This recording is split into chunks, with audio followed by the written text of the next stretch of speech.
Thanks for staying tuned. You're still watching iBrandTV. Now it's time to delve into another discussion. An online user known as @DevonLares have a contrary opinion about child surname. She said it should be a norm for unmarried moms to give kids their last name and married couples to hyphenate. In a series of tweets earlier this week, she said women and their kids are not men's properties. According to her, women carry the pregnancy, experience delivery, and she will not watch her kids bear another surname other than hers. And Bola has tweets to that story. Yes, actually, the tweet here, she says that given the baby that you birthed the dad's last name, when you don't even have his last name, will always be so weird to me. And then she gives reasons saying, 1, women and their kids are not a man's property. 2, we're the ones who are pregnant and give birth. 3, men are not more important than women. 4, I refuse to have a different last name than my child should anything happen between me and my husband. And then she wraps it up with, y'all be like, it's important for kids to have dad's name. Whole time y'all baby daddy ain't even around. What are y'all on?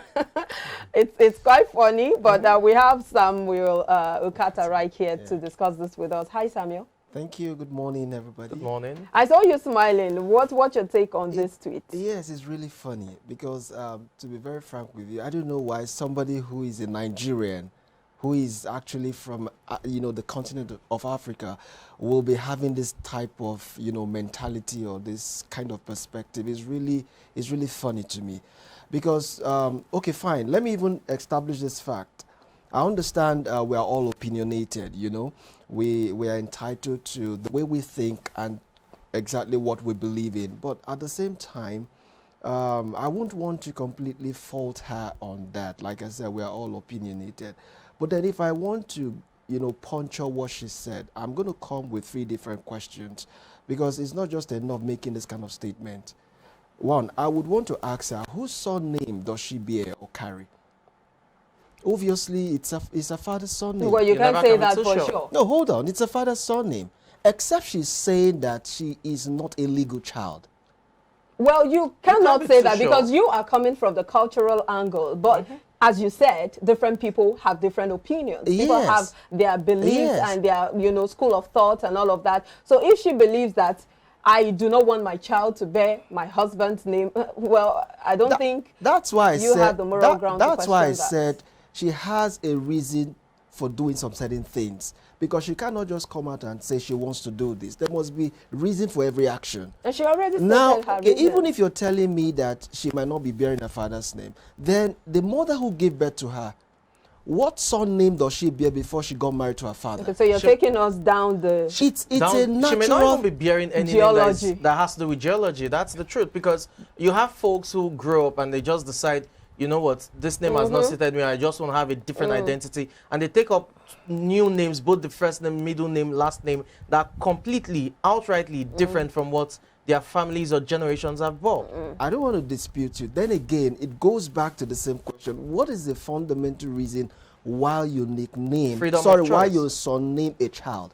Exactly. So maybe we should even start from the culture of where it has to be the husband's name that the child gets. I'm actually, where's the origin? I'm actually going there. Every country have what works for them. Do you understand? We are not the only clime that surname a child with a father's name. You have country like France, you have country like Italy, you have country like Belgium, Latin America. These things happen in every country. But you also have countries like Spain where the child bears the mother's name. No, even in Spain, you still surname a child by his father's name. No, I disagree. Hold on. Some of these countries I know quite all right that gives them that ample opportunity or that room to either surname the child by the mother's name or by the father's name is India or China. Their law is so flexible on that. So the parent can either choose where to fall. Do you understand? But that doesn't mean that this country that I just mentioned that surname their child by their father's name is actually or are actually doing what is wrong. They do things as far as their culture or tradition or law gives them that opportunity who to do that. Who creates the culture? Exactly. Well, if you want me to answer that question, I would say it's their ancestors, people who have lived before you. So is it wrong to change things around? Then if it is culture that dictates that, why is she having issues with that? let me tell you something. She's actually exhibiting nothing but fear. Fear How as do you what? mean? Yes, because she knows that definitely if she's married and she has a child, one day the relationship could go sour, right? Then she needs to fall back on something. Because she knows that if that child automatically bears the surname of the father, then it means that she has no possession on that child. But that's one angle. There's also the angle of single mothers. She also mentioned the fact that if you're a single mother and you have a child, the child should bear your name and not the man's, because many times the man absconds and Let me tell you shelves all his something. responsibilities. Bola, let me tell you something.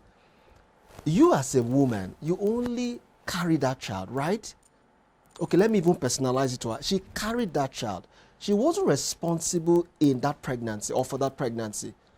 That lady was impregnated by a man. So definitely for that child to be seen as a legitimate child, or so to speak, hold on, Samson, or so to speak, seen as a child who has a legal father, there must be a sign attached to that child. Well, it is actually even wrong to Is it think in the that Constitution that for a child to be legitimate? it is even wrong to think that it is the man who hold as on. you said, impregnated, because it's about two parties coming together. The man's, sperm is not functional if the woman's egg isn't present. So when you say the man impregnated, it's Yes. about the two of them working hand in hand. It is about, but you should understand where each person's play their part. Okay, That's what I'm saying. You can't let's dispel take the some woman's comments, part. guys. Hold on, let's take some comments. This one is from Joe Asia, and she says, it's not that serious. It's still his baby too, at the end of the day. I mean. Even if you're not together, the child will always be his, so what's the problem? And then Devon Lays replies and says, the kids will always be the moms too, LOL. And having a different last name than your kid is embarrassing to me. Well, that's what she says. And Heidi also says, you won't feel that way when you find a good man and father. I want his last name and definitely let my kids have it. One day you'll see, hopefully. This is some romantic comment. And then Devon Lays replies and says, I'm married, LOL, but me and our kids aren't his property. My name is just as important because I'm the one who gave birth, so we hyphenated. And then also Olivia the Viva says, until the father's name is Dangote or Tedola, then una go change mouth. Drama queens. I like this particular comment because, you know, sometimes we hold on to some strong opinions until situations begin to change around, and then you're wondering, Otedola sounds better than has some good prospects. Even if it's a selfish reason. Even if you're not married to him, the fact. Well, again, we don't want to generalize because the fact that they are influential and, you know, wealthy and all of that doesn't mean every lady would want to, So, you know, yeah, definitely jettison her own personal opinions just because. Yes. What if the lady is also rich?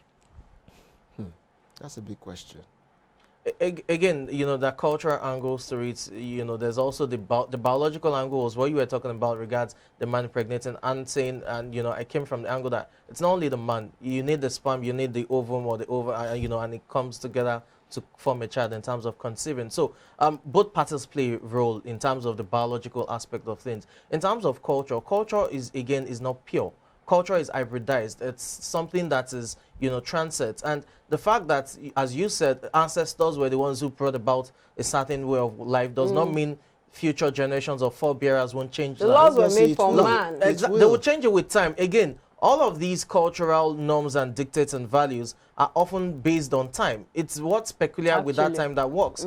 The cultural values of the last 50, 60 years may not be obtainable at this time. So what you realize is, I think that some will probably have to even come in here. If the lady decides to have the child by his name, then I think, you know, it's all about freedom. What do you think? It's about, yes, you said it's about freedom, but how does it sound to the next person? When you ask this child, what's your name? And the child said, for example, I am Stella. Okay, what's your surname? My surname is, what name now can I call? Let's say, there's why really are you bothered nothing. about what the next person said? You would want to ask some healthy questions. Where is your father? Does That's the next question you ask. Does the name indicate that it's a man's name or a woman's name? Name in itself stands you out. It's an identity. No, Samuel, we're trying Identity to again is understand relative. something here. You're saying that when a child tells you his name is this and then the surname, it tells you his surname, and Does that tell you if he's bearing his mother's name as a surname or his father's name? You would ask questions. For some people who are very detailed, for some people who don't just take no for another, you will ask questions. Identity is relative. People change names. Yes, but at least you must at least bear a surname that has an attachment with a man. Again, this is relative. When you say with a man, I mean, we have, you know, I understand, you know, all of these cultural perspectives, and that it's not black and white, that gray areas. You have married folks, especially the women, who decide they want to bear compound names. They don't want to relegate their, you know, their names and all of that. So you see those kind of names, that those who just tell you they're not even interested in their husband's name, they want to just retain their maiden name, and they're fine with it. Again, identity is transient. It's not something that is cast in stone. Sure. I mean, you have people, I know people, myself included, who have changed names. I mean, these things, it's nothing really. That's why I said... Samuel is very, very patriarchal, because you've been talking about man. You need a man's name. You need a man's name. Well, but really, if you look at the world today, things are changing. Obviously. In a situation where a woman has to raise a child on her own, and the man who is supposed to be responsible for it absconds and says, no, I don't want the baby. How do you want that? Doesn't she have a right to say, this baby bears my name? She has the right. But again, like I said, when you're saying you have the right, you also need to also look at the other side of the coin. Which is? How would people view that situation, or you? So it's about people. When you're saying how would people feel, you're looking for people's, you know, validation. What I'm saying is, what I'm saying in essence is, do the right thing. What's the right thing? The right thing is, the right thing is the child must have a surname. Again, because even you yourself have a surname.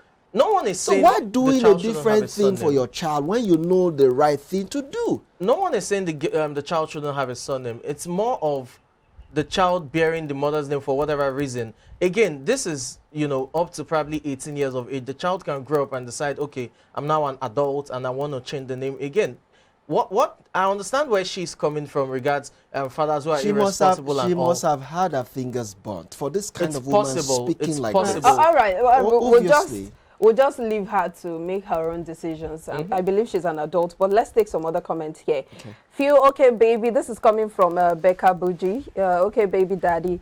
Because for a minute, I felt she was talking about husband. Baby daddy is a different situation. If you're not married to that man, you can decide to name the child however you please.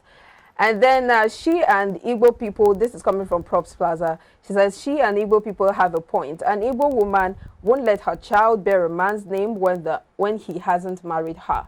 And then also brown-skinned Tata says, nah, this you won't start another wahala. This thing has been for ages now, madam.